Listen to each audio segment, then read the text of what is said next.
This program contains graphic imagery. Viewer discretion is advised. I'm Robert McNeil. Welcome back to America at a Crossroads. Many of the ideas attributed to me are ideas that I don't hold. Richard Pearl supported going to Iraq. He still does. We do not leave the battlefield with the first casualty. You need to look at this face. Nobody in this administration cares about these children that are coming home in boxes. You are a weapon of mass destruction. In this film, I'll have a chance to tell you what I believe. Now, one of America's leading neoconservatives faces his critics. We would be entirely justified if no one in the world supported us.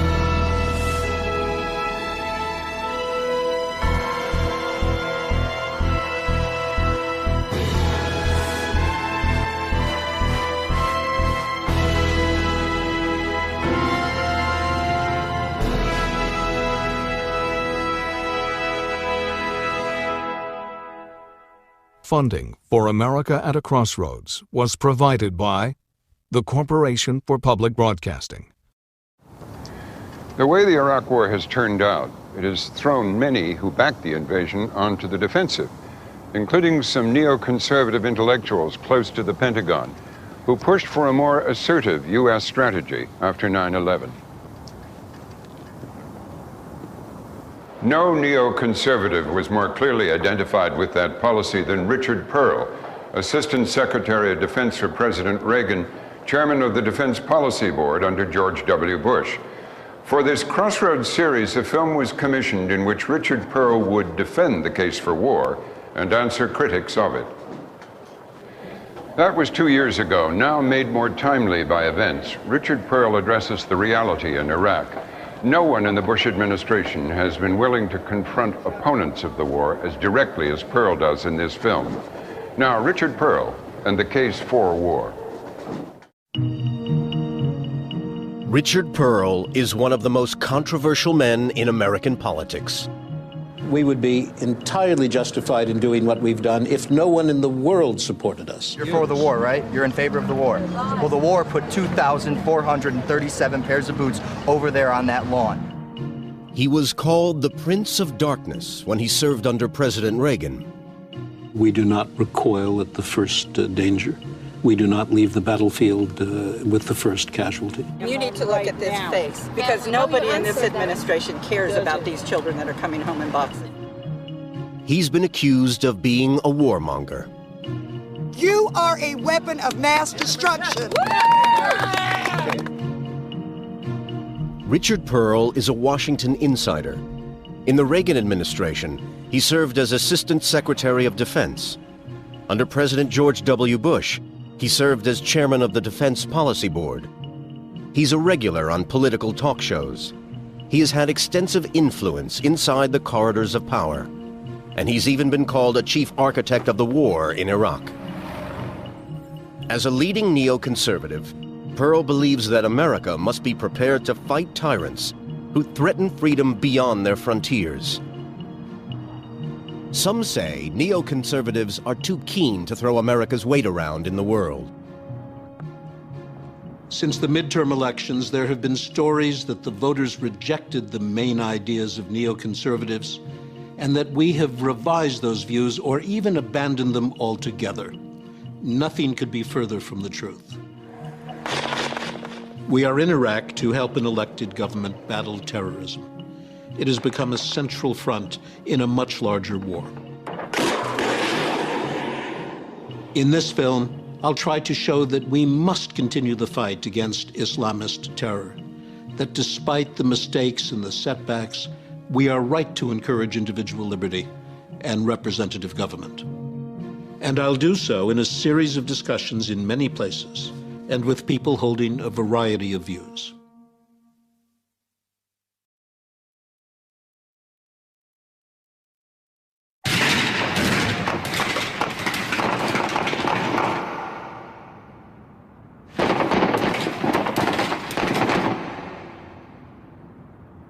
One thing's for sure, the rights and wrongs of our intervention in Iraq have polarized this country in a way we haven't seen since Vietnam.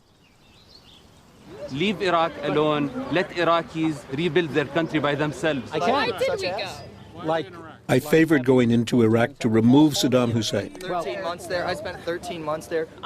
Today, I'm at an anti-war rally in my hometown, Washington, D.C., to meet some of the protesters. Listen to some of the stories of these guys. But I hear kids killed in front of their face. I hear contrary descriptions and contrary stories from people who have been there as well. You created the situation. You allowed us to go in. You have no exit strategy. You can't even give me, a mother who is lost, an answer as to what your exit strategy is. I'm sorry for your loss, but I'm not the president. I think the only way this thing will resolve itself is if the United States gets out, and there are other international actors that can work there, and the Iraqis can pick out which ones they want. Well, I think we're there trying to get the Iraqis to the point where they can defend themselves so that we're no longer necessary. But I don't know what the UN could do in Iraq. They were there briefly. Well, not necessarily the UN. Yeah, but the UN only does what the United States says. You if the US just told me we didn't get the approval of the UN. Well, absolutely. And now you're telling me they do whatever we want.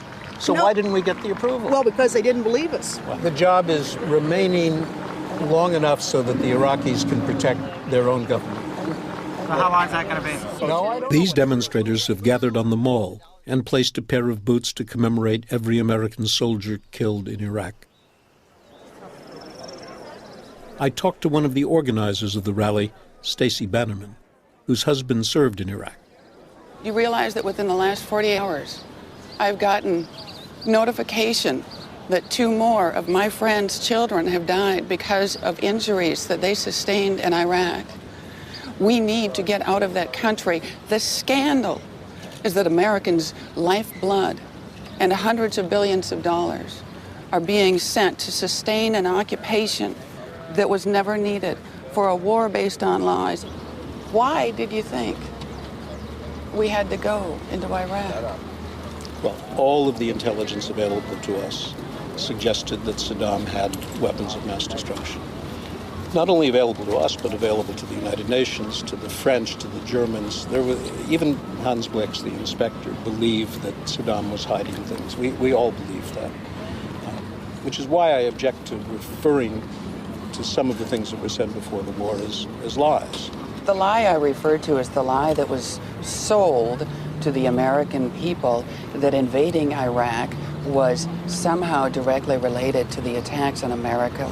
That was a manipulation of the fear and the sorrow and the pain of the American people. I didn't hear statements to the effect that Iraq was responsible for 9/11. I did hear the argument, which I think is a valid argument, that weapons of mass destruction in the hands of dictators who have relationships with terrorists poses a danger to the United States, and one that we have to find a response to. Sadly, we allowed the liberation of Iraq to become an occupation, and we waited far too long to hand sovereignty to the Iraqis themselves. But to reverse our path now and abandon the battlefield would hand victory to the thugs who used to run Iraq, to death squads funded by Iran, and to the holy warriors of al-Qaeda. Where we've got the American troops right now is Iraq, and I think we need to stay as much as possible focused on that conversation. These shoes and these boots that represent so many thousands of lives lost. How do you feel when you see this? Well, I regret every lost life. There's no question about that. Do you know the names of any of them? You're saying that it is never justified to lose a life in combat. I'm saying that by any measure of a just or moral war, Iraq is not it by any measure whatsoever. How would you define a just or a moral war? A just war means that there is a clear and compelling need, that it is not a war based on choice. This clearly was a war based on choice. There was no imminent threat or danger to the United States of America or its people. Furthermore, a just war is one in which the vast majority, 90% or more of the casualties, are not the innocent, unarmed civilians and women and children of Iraq. Those are some basic fundamental measures of a just war, and by each and every one, this is not a just war. You're saying bring the troops home now with the job undone, with the near certainty of the collapse of a democratically elected regime, and nothing but failure to atone for. I don't believe that's fair to them. I stayed and talked to the demonstrators for an hour and a half. Thank you. Because of their loss, these parents, wives, brothers, and sisters have moral standing. They deserve our sympathy, and they certainly deserve to be heard. But I believe the case for intervening in Iraq was and remains valid. I've heard many times the assertion that there was no link between Iraq and terrorism, and that assertion is simply false. Abu Nidal, a well-known terrorist, lived and worked in Baghdad with the full support of the government of Iraq.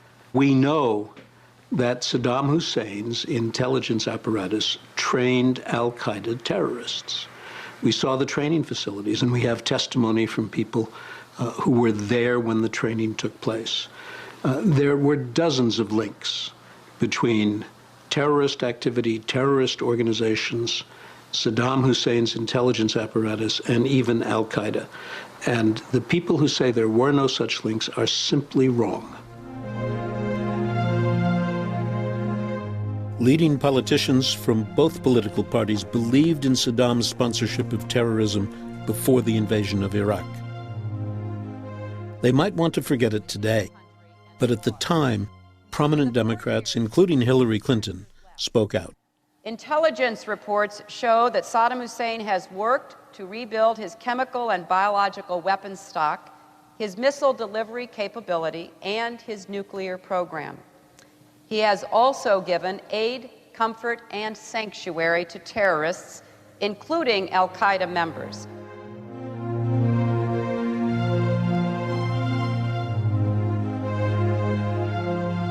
Many people think I'm a conservative or neoconservative Republican, but I remain a registered Democrat, as I have been all my life. The first political campaign I worked on was in 1960. The candidate I worked for reflected my view then and my view now. I, John Fitzgerald Kennedy, do solemnly swear that you will faithfully execute the office of... I was a student volunteer who worked in JFK's presidential campaign. President of the United States. Today I am still moved by the words I first heard when I was 19 years old.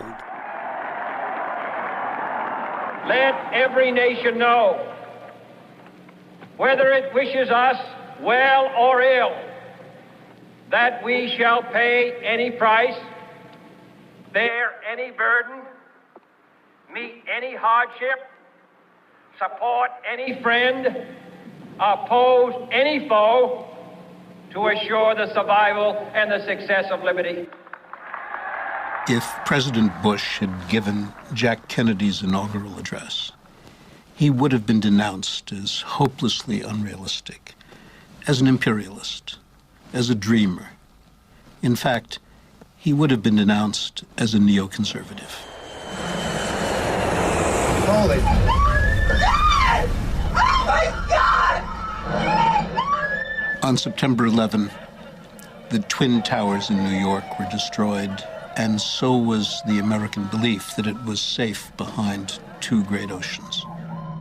We discovered on that day how vulnerable we were. And on that day, President Bush said that we would not distinguish between the terrorists who committed that act and the states that harbored them.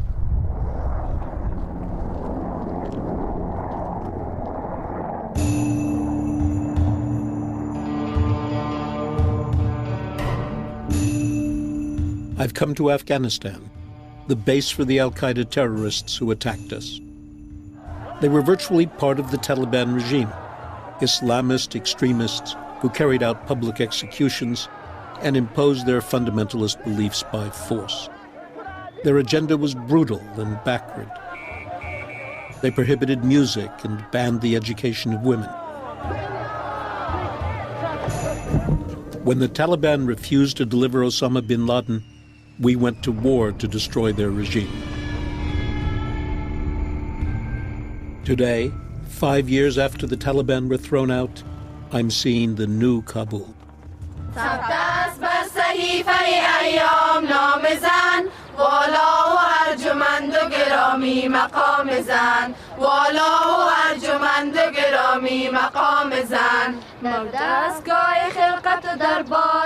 This morning, I'm visiting one of Kabul's most famous schools for girls. Since the fall of the Taliban, it's come back to life.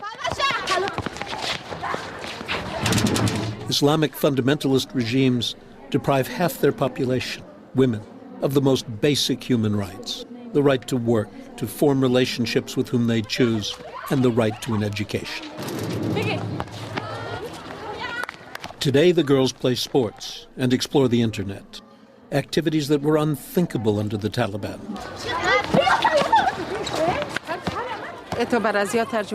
The years of the Taliban were the worst time for women's education in Afghanistan. They did not like the idea of your girls being educated. This is very bad idea. This is very bad idea. And were you able to carry on some activity even when they were? Our school is the doors. Our school is closed. It's the letter to Taliban. They closed our school. This is the letter saying that the school must be closed. Also, they lock our house. They lock you can't teach. People were put in jail for teaching? Or? Yes, they put in jail. And by the name of Allah, we'll start our lesson. And now, who make a sentence about these pictures? Please, come to the blackboard. And now, all of you looking. It was really humbling to sit in that classroom and recall how rowdy we were and how ill-disciplined we were in the classroom. And these kids are focused intensely on their lessons. I'm sure that there's another side to them as children, but they take their education very seriously, and I think that must be in part because they were denied it until very recently.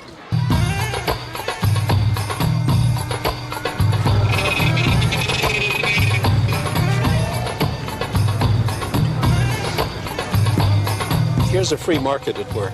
This is capitalism. I mean, we're in downtown Kabul, and there's a free market all around us. It's tremendously energetic.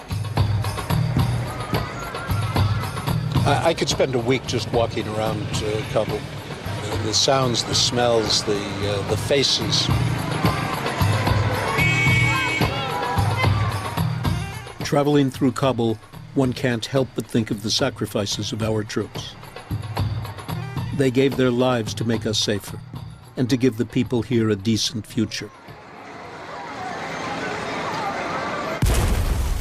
The situation in Afghanistan is precarious. The elected government is weak. In the south, the Taliban decapitate students and teachers, bomb market squares, and collaborate with drug traffickers.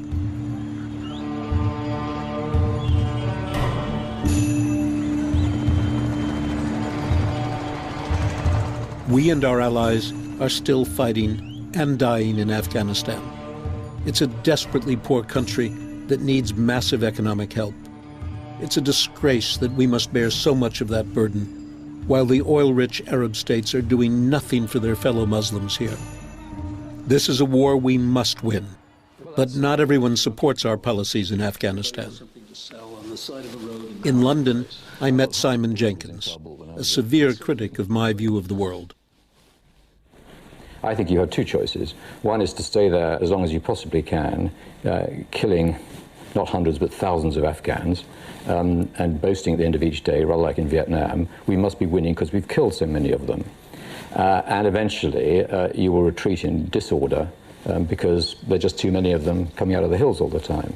And I think that would be a defeat. Or I think you could argue, well, we punished Afghanistan for 9/11, but we have put in place a democratic ruler, Hamid Karzai.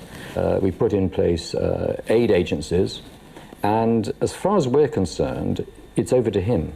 Look, I certainly don't believe that we punished Afghanistan. I think we liberated Afghanistan. We punished the Taliban regime, which no longer is in authority in Kabul, and by means of brutal terror, can from time to time establish some limited authority in some provinces. I believe they can be defeated, not by us, but by other Afghans. The overwhelming majority of Afghans are happy to be rid of the scourge of the Taliban. It is, to my mind, a war you cannot win. No one has ever won it, and we're not going to win it. You're dealing with historically aggressive bands of people. I mean, I may say they make the Iraqi insurgents look like children. These guys really know about killing people. They really did for the Russians. The Russians put in 150,000 people and were pretty good. It's often said they're pretty bad. They were pretty good, and they were wiped out. These people are good. They're not to be trifled with. But the Russians were there as an imperial power, with no support from any segment of the population except the handful of quislings that any invading occupying power can generate. They were massively unpopular. I don't believe that's true of the Western forces that are there. But the only hope I see for Afghanistan is, in effect, our withdrawal from it, gradual, careful, staged, and its replacement by the kinds of deals, deeply unattractive and very undemocratic, that Karzai's doing, which was always going to be the likely successor to the Taliban. Are you talking about deals in which people who want to shut down education for women are allowed to do that in a local area? Because if you could cut deals in which our minimum standards were met, okay. But if it means a return to what we've been in there trying to deal with, like the terror that's inflicted on women, that I don't think is going to happen. Not now. Well, I mean, I just think we've got to be realistic. The idea that this was a country that could in some sense be pacified, brought under the control of Kabul, made democratic, and frankly made feminist, was to anyone who knows Afghanistan laughable. Is it really so laughable? Simon Jenkins is saying that because the task is difficult and hasn't been done before, we shouldn't even try. Those who bombed New York and Washington had their mission control in Afghanistan. We had to respond. In doing so, we have created a fledgling democracy. To abandon it now would prove bin Laden was right when he proclaimed America weak and irresolute. The fact that democratic government in Afghanistan is under attack makes it all the more essential that we stand firm.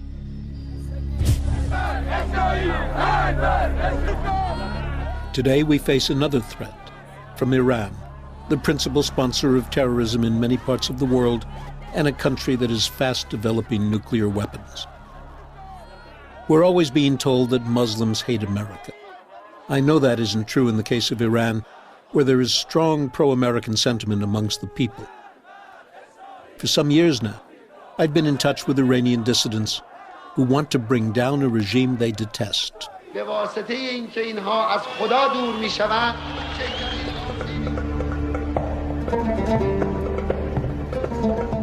One of them was a student leader. When I learned he had been smuggled out of the country, I was eager to meet him. We've just arrived in Dubai. We're here to meet an extraordinary young man, Amir Abbas Fakhravar. He has escaped from Iran in the last 24 hours. Amir Abbas Fakhravar was at the center of the protests that rocked Tehran in 1999, when students demanded democratic reform. He was thrown into prison without trial and treated savagely. In prison, they broke my wrists. They had me in handcuffs and beat me so brutally that my wrists broke. But I never understood what they really wanted from me. They broke my nose twice. The interrogator came and said, "Confess all the sins you've ever committed in your life." Amir Abbas was allowed out of prison to take a university exam. He decided to go on the run. For months, he stayed one step ahead of the police who were hunting him. He found President Bush's words inspiring. States like these and their terrorist allies constitute an axis of evil, arming to threaten the peace of the world. The day President Bush announced on television that Iran, North Korea, and Iraq were the axis of evil, I hugged my father in front of the television. And we both cried. I told him this was the beginning of the end for the Islamic Republic. It gave us hope for the future. But there's a debate. What do you think of the idea that the best way to deal with the Iranian regime is not to isolate it or confront it, but to try to work with it? If you think Hitler could be reformed, the same goes for Khamenei and Ahmadinejad. It's a waste of time and effort. It gives the Islamic Republic a chance to develop atomic weapons. And it's not just a question of building atomic bombs.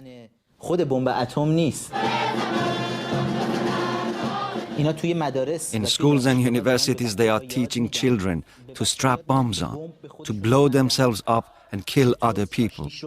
They're actually producing 1 million human bombs in schools of the Islamic Republic. The biggest problem in Iran is that there is no information available to challenge the official news and official TV service. So you're asking us to send information, to send truth, not to send the Marine Corps. I think both are needed. I understand Amir Abbas's frustration. A young student leader who's suffered horribly, who has seen his friends suffer and die, is impatient. Of course he wants information that might fuel the opposition internally. He also wants the Marines because he doesn't want to wait till he's an old man to see change. I think fueling the opposition in Iran is the right policy for the United States. And I don't think we need to send in the Marines. In fact, I think it would be a mistake to send in the Marines, and it's not being contemplated.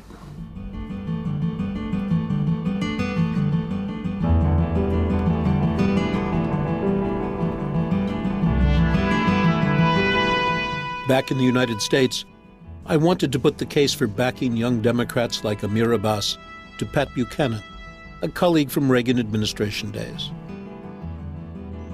We agreed on foreign policy then, but not now. Welcome to Terra. I've argued with respect to Iraq and now with respect to Iran that we should be working with the internal opposition to those regimes.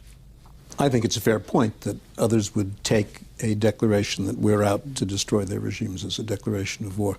And we would not take kindly if someone said that about us, but there's got to be some advantage to being a superpower. I mean, this sounds like the neo-common term. Well, I mean, the Soviet Union, that was their idea. You know, what is ours is not negotiable, and we reimpose our ideology if it's overthrown, and we have a right to change your government. And to me, that is not a traditional American foreign policy. Take Iran, a country where more than half the population is under the age of 25. Mm-hmm. They don't regard our culture as toxic. The young people of Iran, they admire it. They want it. They want to be part of it. Why shouldn't we work with them?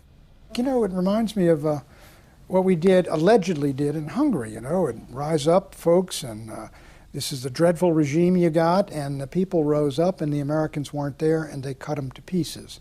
And the same thing happened in Tiananmen Square. And so you got to tell these folks, I think, the truth, which is that, look, if you're going to be free, you're going to have to do it yourselves, and you're going to have to maintain it yourselves, because we're not going to do it for you. So where are we left? It seems to me there's a passivity about your... My problem is, Richard, is simply with democratic imperialism. The idea that we're going to democratize the world, that Bush put in that Rousseauistic inaugural he delivered, you know, we're going to eliminate tyranny from the face of the earth. Is he kidding? You can't eliminate evil from the face of the earth. I'll tell you what I'm left with. I'm left with the idea that you don't want to do much of anything in an activist sense. You're confident deterrence will work. Radical Islam that we worry about, at least in the short run, is going to disappear. We're fat. We're happy. Is that good enough?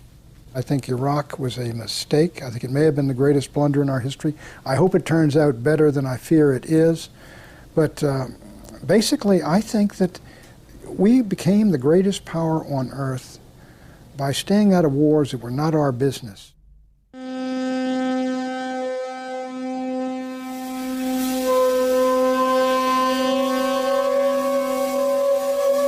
Pat Buchanan and I agree. America had to respond to al-Qaeda attacks. I think we did it too late. We should have hit bin Laden long before 9/11, after his men attacked our African embassies in the USS Cole. While we waited, he built his formidable network of terror. One of the few journalists to interview bin Laden is Abdel Bari Atwan. He's a strident critic of American policy in the Muslim world. I met Osama bin Laden, and he was actually very keen to drag the American to the Middle East, where he can fight them in his own turf. It seems when he went there to blow up the World Trade Center and the Pentagon, it seems you played to his hands. It seems he trapped you. First of all, he's cowering somewhere in hiding. Much of his network has been destroyed. You were trapped in Iraq. Now Osama bin Laden enjoying himself. He doesn't need to go and blow up the World Trade Center or the Pentagon. He got, a very fat 140,000 Marines and American soldiers, and he opened a franchise in Iraq now. There is no reconstruction process at all. There is no security. There is no law and order. The decapitation of school teachers and physicians, the setting off of car bombs in marketplaces. You're saying that as bin Laden sees this is good news? No, I'm not saying this is a good news, but who is responsible for bringing Abu Mus'ab al-Zarqawi and Osama bin Laden to Iraq? They were not there before. They are responsible for their own activities? No, surely. I think the occupation is responsible, because the occupation actually gave them a failed state in Iraq. Some of us don't believe we did make a mistake in removing Saddam. No doubt mistakes have been made, a great many mistakes. It's mistakes, disaster, because wherever you intervene, you create a huge mess. You create disasters. That's what happened in Vietnam, that's what happened in Somalia, that's what happened in Afghanistan now, that's what's happening in Iraq. That's the problem, because you know how to destroy things. You are expert in destruction, not construction. You know very well that the effort to reconstruct in Iraq has been plagued by attacks on those who are doing the reconstruction. When you bomb Al-Qaim and destroy houses, when you bomb Al-Fallujah, when you bomb Samarra, you liberated Samarra 3 times. 3 times after a heavy bombardment. So do you think these bombs fall on insect? It falls on human being. And those people are killed every day by American forces, American bombardment. If the acts of terror stopped, you know and I know that you would see stability and order in Iraq more or less instantly.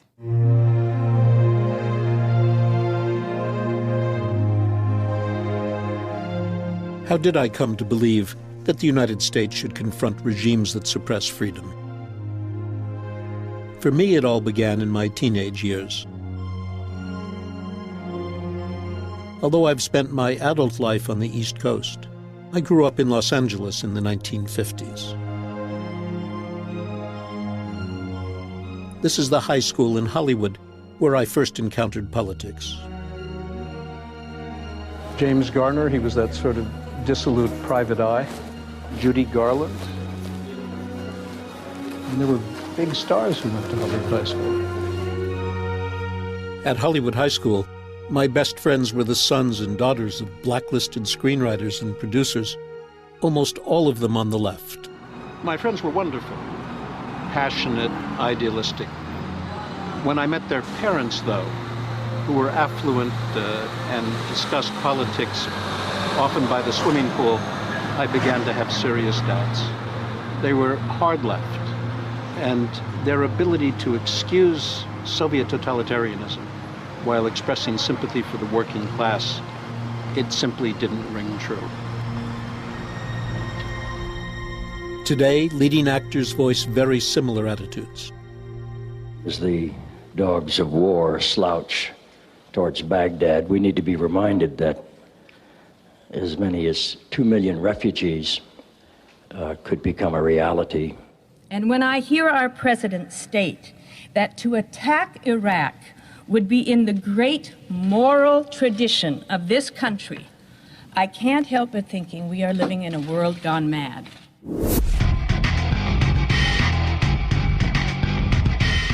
For as long as I can remember, the left has been obsessed with what it thinks of as American imperialism.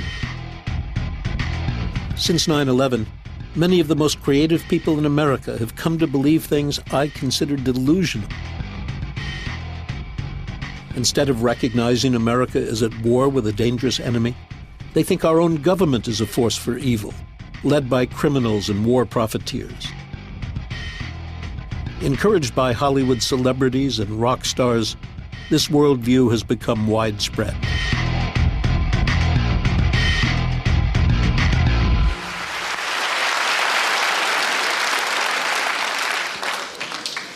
What we have in the U.S. today is a daily litany of fear, of terror. 4 years ago, the Hollywood director and activist Tim Robbins wrote a play called Embedded. It featured a character called Pearly White, a caricature of me. Robbins has Pearly White say, "Bless terror."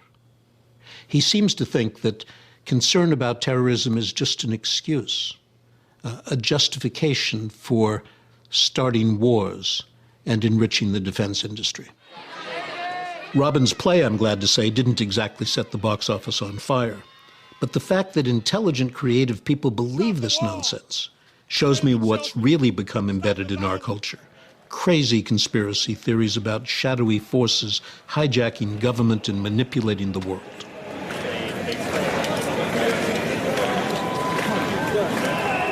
There are undoubtedly people who want to see the United States fail in Iraq.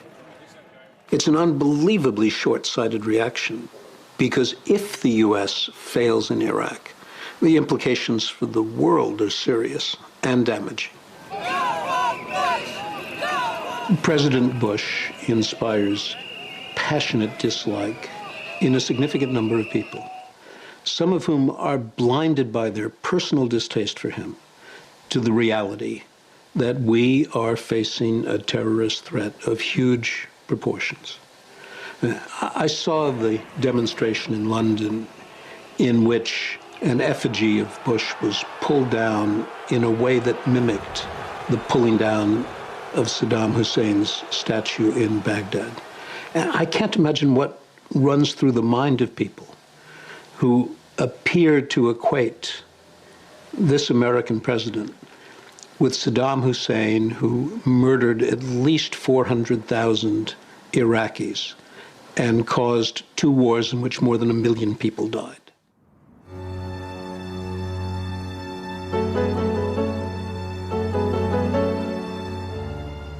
To the people who say the war against Islamist terror is impossible to win, I say, remember the recent past.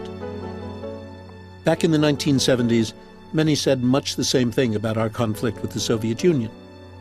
Communist power was here to stay, and we had better accept it.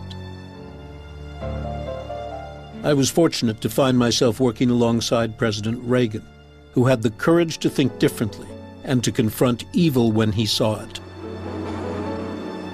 I first visited Moscow as part of a U.S. team negotiating nuclear weapons treaties. Today, it's a pleasure to travel around Moscow without anyone following me, just a tourist enjoying the relics of the Soviet Empire. We're standing at what used to be known around the Pentagon as the Moscow drag strip. This is the place where the heavy SS-18 ballistic missiles and the tanks and guns and troops would parade. Brezhnev would stand on Lenin's mausoleum waving at all the indications of Soviet military power. Ronald Reagan was quite determined to challenge that power and to see the Soviet Union wind up alongside Lenin in that tomb. In the 1970s, Natan Sharansky was one of the leading Soviet dissidents. He faced trumped-up charges of being an American spy and was sentenced to 13 years hard labor. He was freed in 1986 as a direct result of the pressure brought by President Reagan and many other Americans. I met him in Moscow outside Lefortovo prison, the jail where he was interrogated 30 years ago. I never was outside. I know this prison very well from inside, but I was never brought the entrance to watch how it looks from the outside.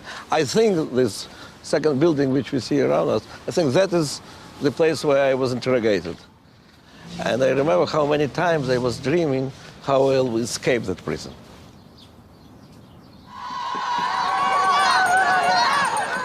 The left, and especially the peace movement, caricatured Reagan as a trigger-happy cowboy.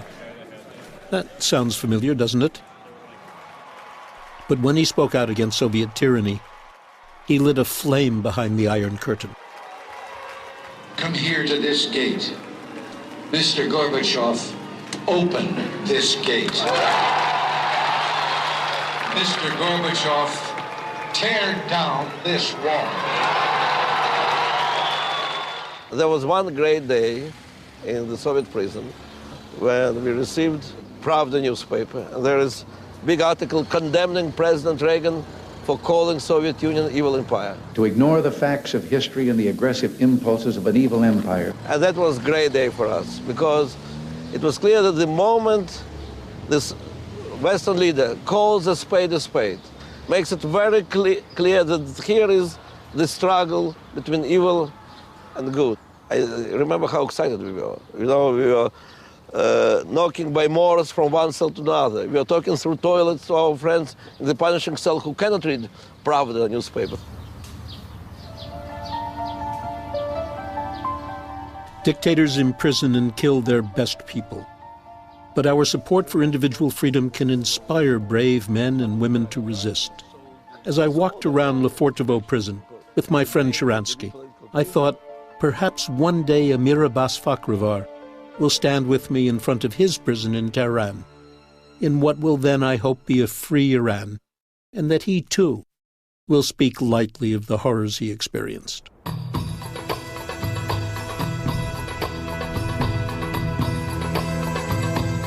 After Moscow, I traveled to Kazakhstan, one of many countries where freedom from Russian domination has unleashed a new society. We're in Almaty, the principal commercial center. At an international media forum, I met up with an old friend. Richard Holbrooke was Assistant Secretary of State and U.S. Ambassador to the United Nations under Bill Clinton. One afternoon, we discussed the U.S. predicament in Iraq. You know, the policy won't fail in Iraq, in my view, and it won't fail in Afghanistan either, no matter how rough it is. Where it may fail, the only place it can fail is at home. I got to tell you, the problem is in Iraq, and if there weren't a problem in Iraq, there wouldn't be a problem at home. Oh, clearly there's a problem in Iraq. I'm certainly not disputing that. But I believe we can prevail in Iraq as long as we stay. A long-term battle requires a long-term commitment. And I think we have to be prepared to make a long-term commitment. A long-term battle requires evidence of progress. The hard, horrible truth about Iraq, and I say this with the greatest of regret, is that we have not achieved a single predicted goal. And furthermore, you can't blame the American public for having doubts about a policy when it was premised on things that weren't there, weapons of mass destruction. Bush and Blair have been viciously attacked by people suggesting not that the information that was available to them was wrong, but that they deliberately lied and lied us into a war. And that's what some of the people who are now gearing up to run for president are saying to the American people. Richard, this is inside baseball. You're focusing on a specific, narrow issue, which is whether or not the leadership of the United States and Great Britain deliberately, knowingly lied to the American and British public and to the world. I don't believe that to be the case. I do, and by the way, I believe there were weapons of mass destruction. Bill Clinton believed it. We all did. Jacques Chirac believed it. We believed it because it seemed logical at the time that Saddam was hiding something when he wouldn't let the inspectors in. In retrospect, we were all wrong, and we went to war based on a false premise. We then said we were there to give democracy to Iraq. Democracy in Iraq turns out to be a pretty elusive project, although a totally laudable goal. I believe that it was right to remove Saddam. Indeed, I'd been arguing for it for years, although I wanted to do it by political means. Which would have been a whole different kettle of fish. You've just said something very important. You wanted to have regime change by political means, essentially what we did in Belgrade. Milosevic was removed by political means after we liberated Kosovo. Many different circumstances. Saddam was a tougher issue. But whatever happened, Richard, we've faced a calamity as a result of the events of the last 3.5 years. The administration attacks people who say that as being unpatriotic. The tragedy of this, and I saw this in Vietnam a long, long time ago, is that the administration's base, the essential, vital center of American politics, is eroding from people who think we ought to get out and people who think we ought to send in more troops. And neither option is very viable. And success is elusive and receding.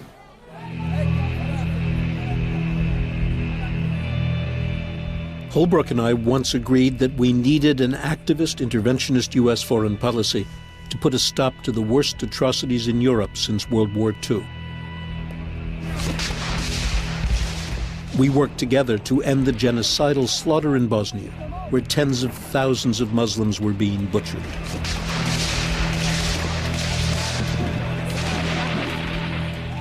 I believed it was important to come to the assistance of the Muslims of Bosnia, not least of all to demonstrate that the non-Muslim world was not indifferent to the plight of Muslims who were being victimized and slaughtered.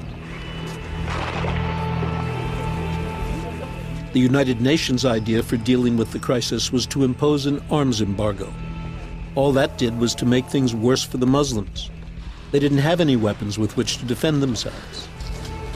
Finally, it was the United States that pushed NATO into launching airstrikes, which stopped the slaughter. I visited Sarajevo, the capital of Bosnia. The last time I was here, I could see the scars of war. The city was shuttered and dark. Today it has come back to life, but memories of those traumas remain.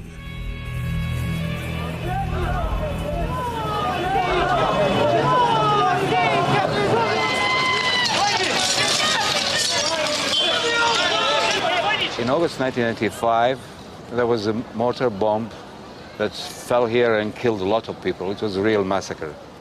Haris Selajic is an old friend.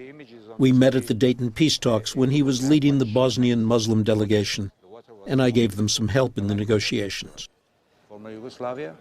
Selajic told me that when the ethnic cleansing began in Bosnia in 1992, he visited Secretary of State James Baker. You came to Washington to plead for help. You met with the Secretary of State. What was that encounter like? First of all, we came to say, please let us defend ourselves, let us buy the arms. If you keep our hands tied, then defend us. If you don't defend us, then untie our hands. And how did they justify keeping your hands tied?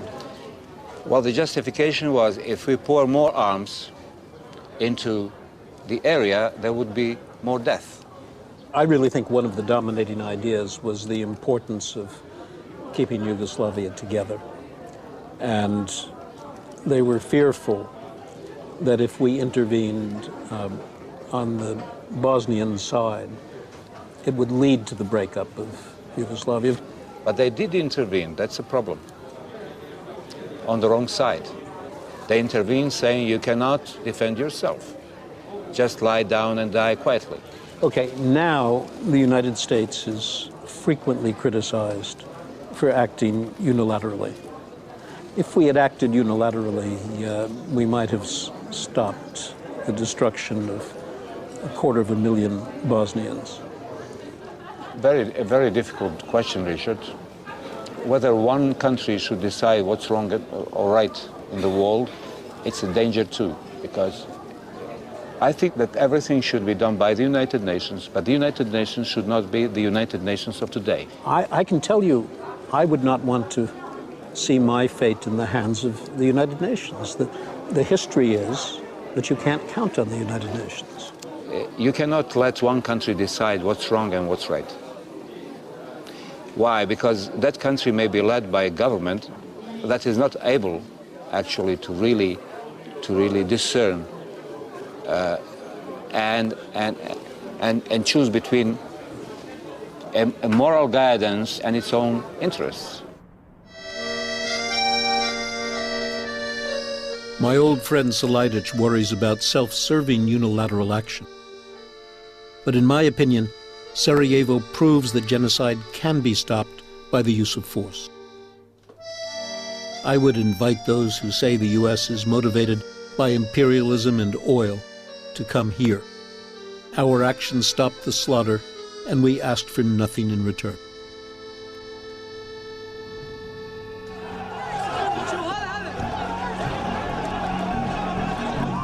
Which takes me back, inevitably, to Iraq. 4 years after Saddam fell, the democratic progress made there is under ferocious attack. In 2005, Iraqis voted 3 times, inspired millions, and challenged the dictators and the mullahs who rule the neighboring states.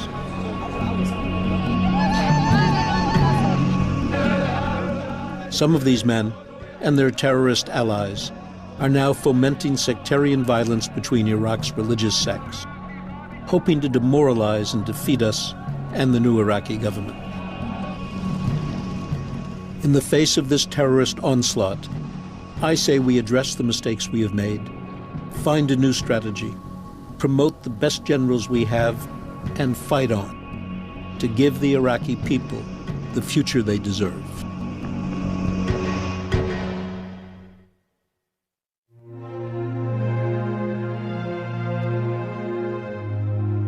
On any given day, or even over years, the headlines may be dark. But over the decades I've been in public life, freedom has been spreading.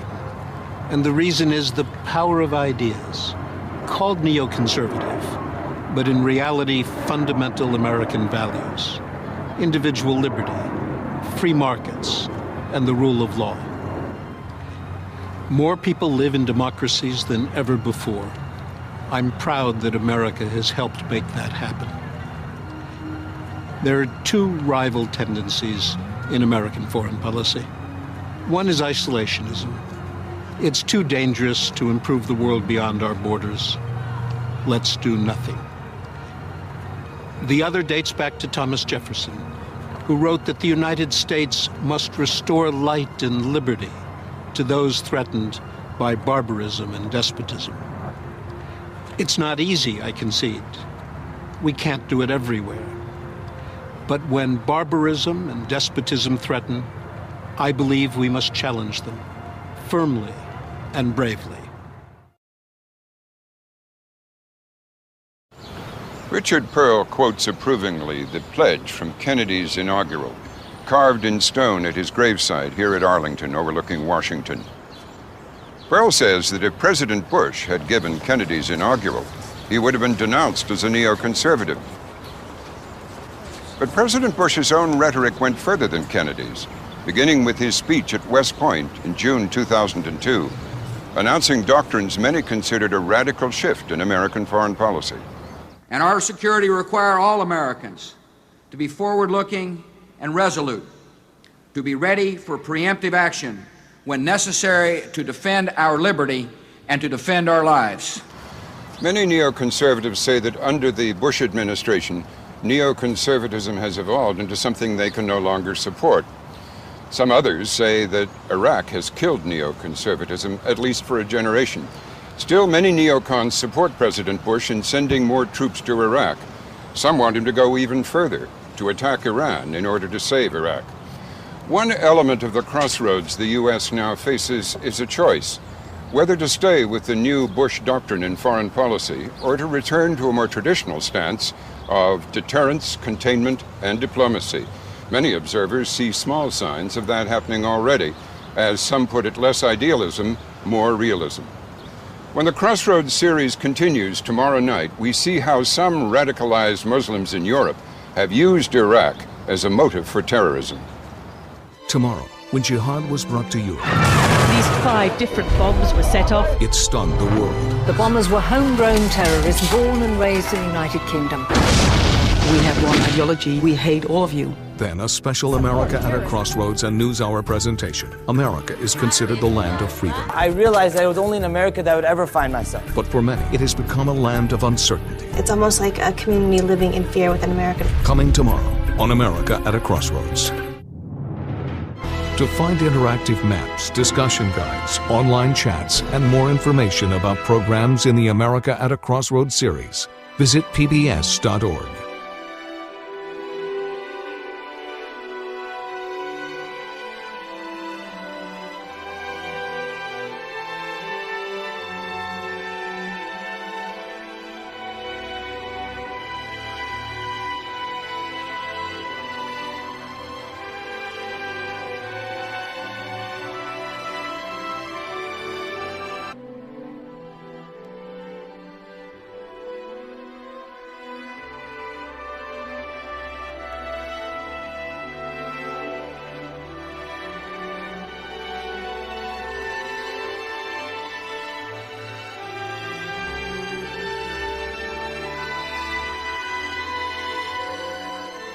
Funding for America at a Crossroads was provided by the Corporation for Public Broadcasting.